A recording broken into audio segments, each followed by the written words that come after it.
Salut à tous et à toutes, c'est SupraPhoenix. On se retrouve pour la vidéo numéro 17, oui, qui est donc l'annexe numéro 2 de mon tutoriel sur créer un site web, apprendre le PHP.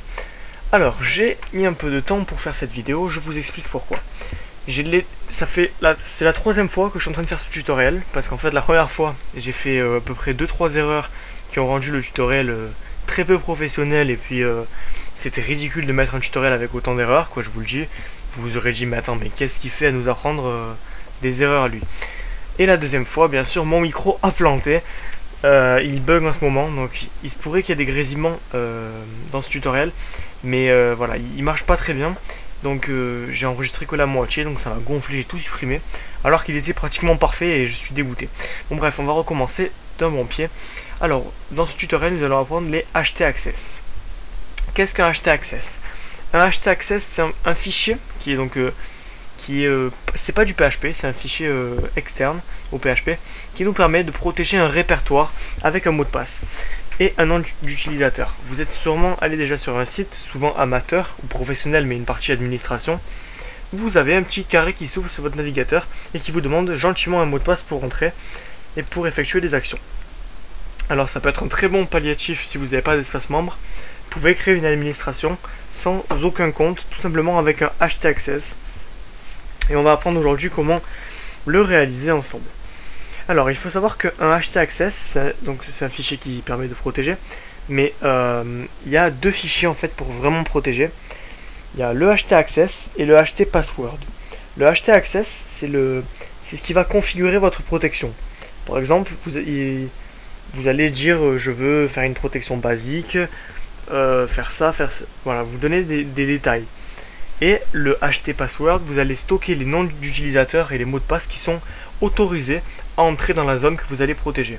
Donc nous on va protéger un répertoire. Et le htaccess, c'est une méthode qui est sûre à 99,9%. Pourquoi je dis pas 100%? Parce que ça c'est possible que un jour on découvre une faille sur htaccess. Je ne veux pas être responsable en vous disant que c'est 100% sûr. Bien sûr, il n'y a rien qui est 100% sûr, même le PHP en lui-même ne l'est pas. Voilà. Donc, on va commencer tout de suite. Alors, je vous montre. Donc, j'ai déjà créé une page index.php, donc qui n'affiche pour rien pour l'instant. Et on va faire une petite mise en page.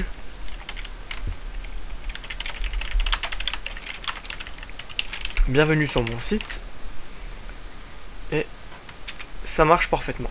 Maintenant, on va créer un dossier dans le www que nous allons appeler admin. Ça va être donc un espace membre, un espace administrateur qu'on va créer. Administration. Ok. Et on va enregistrer la page index.php dans admin.php, admin. Et donc on a deux pages, une dans la racine du site et une dans le dossier admin. Nous on va protéger donc le dossier admin et on va directement commencer par créer donc le htaccess qui va précéder le htpassword. Donc là vous devez copier ce que je vais écrire, c'est mot à mot. Ne mettez pas un espace de plus, pas un de moins, ça va vous créer des erreurs, sinon vous allez avoir une belle internal error, ce qui m'a causé d'ailleurs le fait de ne pas publier mon premier tutoriel. Mais bon, allons-y. Hotname, donc hotname, qu'est-ce que c'est? Ça va être le message que votre serveur va afficher à la personne qui va vouloir se connecter à votre administration. Donc, page protégée, administration. Voilà, un petit message sympa. Ensuite, on va faire hottype, qui est donc le type de connexion qui est ici basique. Je ne sais pas à quoi ça correspond, mais il faut écrire ça. Écoutez, faites-le. Hot user file, qui est donc là, vous mettez deux guillemets et je vais vous montrer ce qu'il va falloir mettre entre ces guillemets plus tard. Et ensuite require valid user. Donc là on demande que l'utilisateur se connecte pour accéder à notre fameuse zone d'administration. Alors, vous allez créer une autre page en plus, celle-là vous la sauvegardez pas encore, et on va créer une page PHP cette fois-ci, qu'on va enregistrer dans admin, et on va l'appeler chemin.php. en fait, ce qu'on va devoir mettre entre ces deux guillemets, ça va être le chemin absolu. Donc le chemin absolu qui va pointer vers notre fichier htpassword. Parce que là, on est en train de faire le htaccess, et le htaccess indique la liste des mots de passe, qui est donc le htpassword. Alors, c'est pas si facile que de mettre htpasswd, oui, parce que htpassword est égal à htpasswd, et pas password, c'est passwd. Et ça serait trop simple si on devait mettre que ça.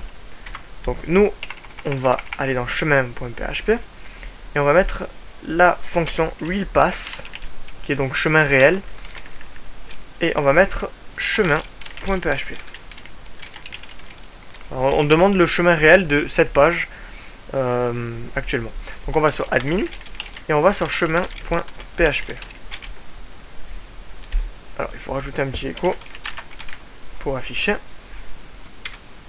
Et donc on a une adresse qui ressemble donc à une adresse de votre disque dur qui donne le chemin à la page. Donc que ce soit en ligne ou en local, c'est pareil, vous copiez cette ligne, peu importe, elle sera pas pareille en ligne, mais c'est pas grave. Et on va la coller ici. Sauf que, au lieu de chemin.php, vous allez mettre .htpasswd, password. Ok, donc la page htaccess est terminée.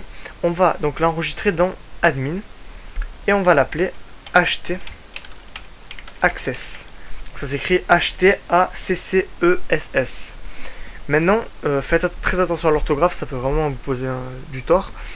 Vous devez le mettre entre guillemets, ce mot, parce que Windows n'autorise pas d'enregistrer la page sans avec un point en début de nom. Donc voilà, là on l'a fait. Vous pouvez constater que quand je mets ma souris, quand je clique dessus, j'ai fichier htaccess. Vérifiez bien qu'il y ait fichier htaccess. Maintenant, on va créer le htpassword, qui est beaucoup plus simple lui. Voilà. Alors, on va déjà l'enregistrer parce que j'aime bien faire les choses avant. htpasswd. On le met entre guillemets aussi. Et on commence. Alors là, il va y avoir la liste des mots de passe, des noms d'utilisateurs et des mots de passe qui seront autorisés à se connecter. Vous pouvez mettre par exemple Supra Phoenix, et là vous mettez deux petits points pour séparer le pseudo du mot de passe, et vous mettez le mot de passe ici 1, 2, 3. Ensuite on va mettre je sais pas moi, Geoffrey par exemple, avec 4, 5, 6, voilà, tout simplement. Là ça veut dire que Supra Phoenix pourra se connecter avec le mot de passe 1, 2, 3, et Geoffrey 4, 5, 6, voilà, vous mettez en ligne, c'est illimité.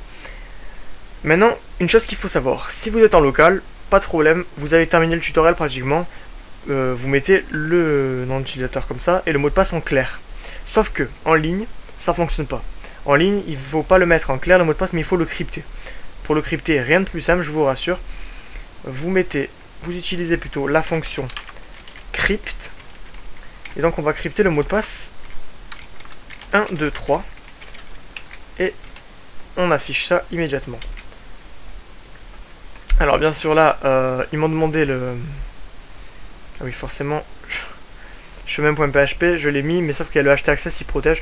Donc écoutez, le htaccess, on va le passer sur le bureau 30 secondes. Voilà. On va ouvrir le chemin.php. Et donc ici, vous avez ce que je vous avais dit, le mot de passe crypté qui apparaît. Et donc là, en ligne, on devra donc, alors je vais le remettre dans admin. Et donc, ce que je vous disais, on va dans htpassword, je vais m'en sortir, je me perds un petit peu.